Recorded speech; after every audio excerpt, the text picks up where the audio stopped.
Welcome to Meghan and Harry Tales channel. Don't forget to hit that subscribe button and show some love to Harry and Meghan. I am your host, Kelly.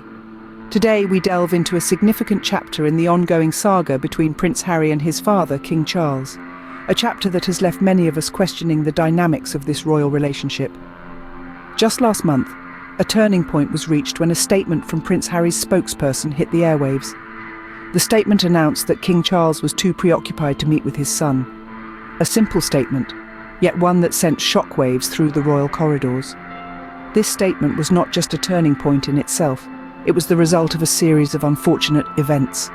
King Charles and his courtiers had been engaging in what can only be described as foolish games with Harry, leaving us all in a state of disbelief. The reaction from the palace in the wake of this statement was nothing short of a spectacle. Buckingham Palace was thrown into a tantrum that lasted 2 solid weeks. The palace's media allies were fed contradictory briefings, and wild, bizarre claims about Harry started to surface. Ever since this tantrum, Buckingham Palace has been caught in a frantic backpedal, an attempt to sweep their own madness under the rug and return to the facade of business as usual. They would have us believe that King Charles is eager to see Harry, that he yearns for a relationship with his Sussex grandchildren, and that he's nothing more than a loving grandfather. But this public relations effort is falling flat in light of the sheer panic displayed by the palace last month. It seems Charles showed his true colours, and it's unlikely he will see Archie and Lily again unless he initiates some significant changes. This 2-week tantrum from Buckingham Palace marks a significant turning point in the relationship between Harry and his father, a turning point that has left many of us questioning the future of the royal family. Ever since the Buckingham Palace tantrum, there has been an attempt to normalise the situation. This attempt to restore normality is not as subtle as the palace might hope. It's as if the palace is trying to put the genie back in the bottle, to erase the past few weeks of chaos and controversy. The palace has been giving contradictory briefings to the media, almost as if they're trying to rewrite history. On one hand, they're saying that of course Charles wants to see Harry, of course he wants a relationship with his Sussex children. They're painting a picture of Charles as a loving grandfather, not the spiteful, bitter and petty old man that many perceive him to be. On the other hand, the palace is making bizarre claims about Harry, as if trying to discredit him and his claims. It's a strange game of he said, she said, that's playing out in the public eye. This attempt to return to business as usual seems to be the palace's way of dealing with the fallout from their previous actions. They're trying to sweep their mistakes under the rug, to pretend that everything is fine and dandy, just as it always has been. But it's not working. The public is not so easily fooled.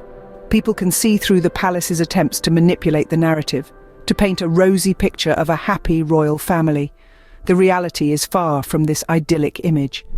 The palace's attempts to normalise the situation are falling flat. The panic that was displayed last month is still fresh in people's minds. It's hard to forget the image of a palace in crisis, a royal family torn apart by infighting and controversy. Despite their best efforts, the palace has not been able to erase the damage done. The public remembers, and the memory of the palace's panic and tantrums will not be easily forgotten. Despite their efforts, the palace's attempt to normalise the situation fell flat due to the panic that had been displayed the previous month. King Charles's actions towards his grandchildren have been far from normal. In a series of moves that have raised eyebrows and stirred controversy, the king's relationship with his youngest family members has been anything but straightforward. Firstly, the eviction of his grandchildren from their British residence was a decision that shocked many. This act alone paints a stark picture, diverging greatly from the warm, familial bonds one might expect in such a high-profile family. The residence, a symbol of stability and connection to their British roots, was taken away, leaving more than just a physical displacement, but a symbolic one as well. Further complicating matters, there were plans afoot to remove their royal titles. This move would not only alter how they are perceived by the public, but could also affect their future interactions and responsibilities within the royal framework. It's a step that seems to sever ties rather than strengthen them. Perhaps more critically, there appears to be a significant lack of concern for the security of Prince Archie and Princess Lilibet. In a world where their every move garners global attention, security is not just a luxury, but a necessity. This disregard from their grandfather who himself is well versed in the necessities of royal protections, is particularly alarming. King Charles has also consistently refused invitations to spend time with his grandchildren, both in California and England. These rejections came even when opportunities were ripe for family bonding and healing past rifts. Such actions, or rather inactions, speak volumes about the priorities at play. Moreover, the refusal to facilitate family gatherings not only distances him from his grandchildren, but also from his son and daughter-in-law, further straining the already taut familial ties. King Charles's actions have been far from those of a loving grandfather. His decisions and the ensuing fallout suggest a complex web of personal and public agendas, casting a long shadow over the family dynamics within the British royal family. As we continue to watch these relationships evolve, one can only hope for resolutions that bring about healing and unity, rather than division and discord. The controversy surrounding the coronation only further highlighted the strained relationship. In a move that seemed almost calculated to deepen the rift, the scheduling of the coronation was set on a date none could overlook: Archie's very own birthday. This decision, perhaps overlooked by some as a mere coincidence, was perceived by others as a deliberate snub. It placed Prince Harry in an unenviable position, having to choose between celebrating this significant family milestone and attending a monumental royal event. The choice was more than just logistical.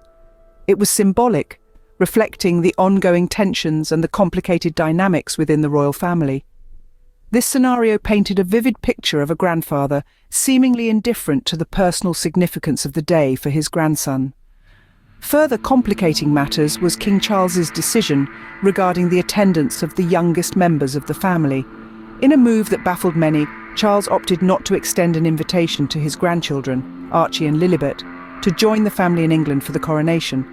This exclusion did not go unnoticed and was widely criticised as an unfortunate oversight that could have been an opportunity for reconciliation and family unity.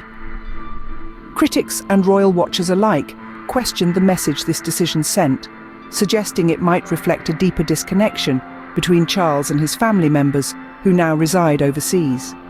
The absence of Prince Harry's children from such a significant event did not just highlight the physical distance between them, but underscored a poignant emotional distance as well.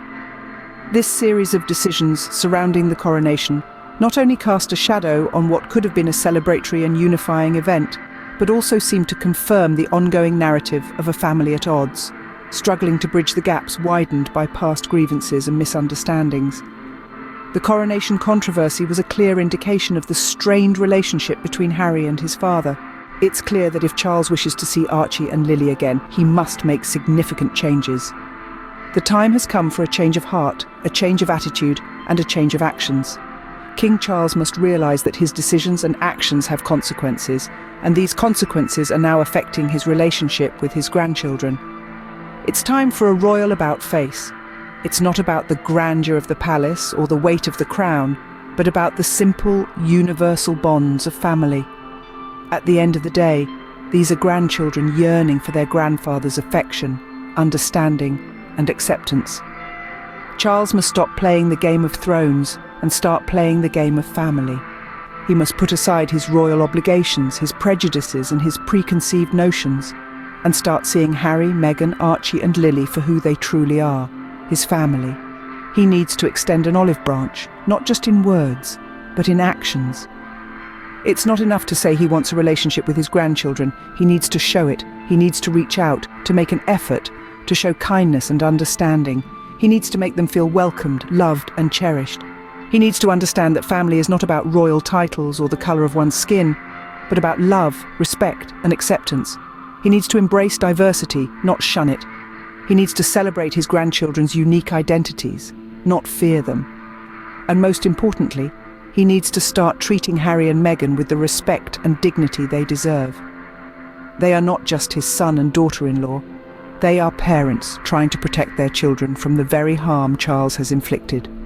In the end, it's not about royal duties or protocols. It's about human decency and love. And if King Charles truly wishes to build a relationship with Archie and Lily, he needs to remember that it's time for change, and it starts with him. Thank you everyone for watching the video, and show some love by subscribing and sharing the video. Remember to leave a comment. Thank you. I'm your loyal host, Kelly.